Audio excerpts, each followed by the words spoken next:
ఈ ఉదయం లైవ్లో వాక్యం వింటున్న ప్రియ తమ్ముడా, చెల్లి, ఏ కార్యం జరగాలని దేవుని సన్నిధిలో కనిపెడుతున్నావో, ఏ కార్యం జరగాలని దేవుని సన్నిధిలో ఎదురు చూస్తున్నావో, యేసు నామం పేరిట తప్పక నీ కార్యాన్ని దేవుడు సఫలం చేయునుగాక.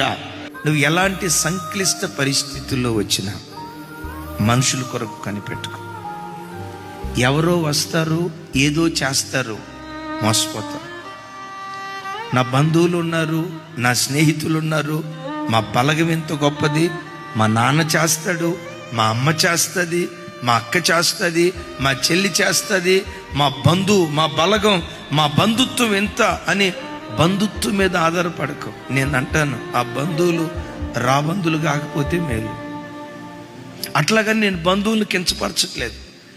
ఎవరి కొరకు నువ్వు కనిపెట్టినా సిగ్గుపడతావు. ఈ దినం నుండి దేవా, నీ కొరకే నేను కనిపెడతా.